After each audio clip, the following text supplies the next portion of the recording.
middle of New Road in Kathmandu stands a modest monument within a small park. This earthquake monument, established 73 years ago, grimly commemorates the devastation caused by the 1934 Great Nepal-Bihar earthquake. Kathmandu has experienced 10 earthquake shakings of intensity 9 or greater since the first recorded quake in year 1255.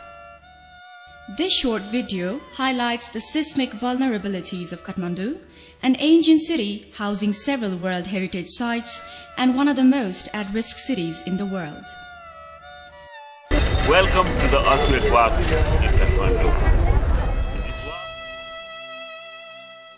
This row of 3-story high buildings is an example of the type of construction undertaken in this business area of Kathmandu after the 1934 earthquake. The seismic vulnerability of these buildings has increased due to subsequent additions of floors without proper consideration of foundation strength, as well as due to the incompatibility of traditional and modern materials. Now, we're at the intersection of several streets. Around here, the population density is very high, approximately 60,000 people per square kilometer. Old and new structures mix in this area and are used for both residential and commercial purposes. We will now enter into one of the typical narrow streets commonly found in the core area of Kathmandu. Here, we can see both traditional and new buildings. In these newer, taller buildings, the projections in upper stories are gradually increasing, making the top end reach out towards each other, creating a concrete canopy and essentially kiss. Let's enter into one of the courtyards from this narrow street. These courtyards are a hallmark of the typical architectural style of the core area of Kathmandu. One often sees several of these courtyards connected by a series of small passageways which finally lead to the street. Obviously, this layout would pose a significant obstacle for emergency evacuation and search and rescue. The upper part of this old building has new construction rising much higher than the original 2 to 3 stories. The municipal bylaw does not allow this high, but it is not uncommon to see buildings reaching upwards of 10 stories constructed in this very narrow and unstable style.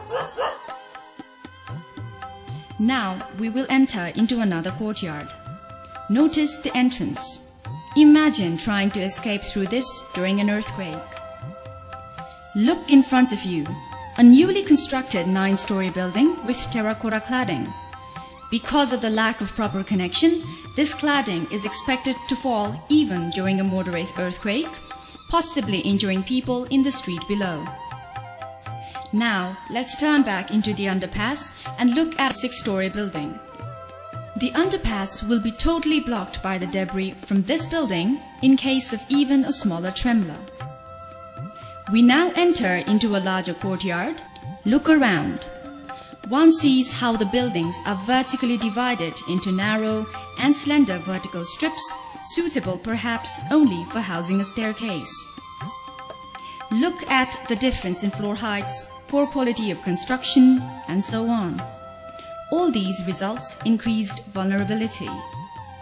The next courtyard within this larger courtyard is devoted to the work of Guti. A Guti is traditional socio-cultural network of the Newar people of Kathmandu Valley. We will walk further around this magnificent courtyard where more vulnerable buildings are present. We have been making our city more vulnerable day by day. This should be stopped. There ends This video gives only a glimpse of a much larger picture of vulnerability that pervades Kathmandu. We see that vulnerability comes from the absence of awareness of people, from the lack of diligence or education of engineers and builders, from the failure of our local institutions to enforce the building codes, and lastly, from our inability to remember the lessons of the past. Let the lessons not be forgotten.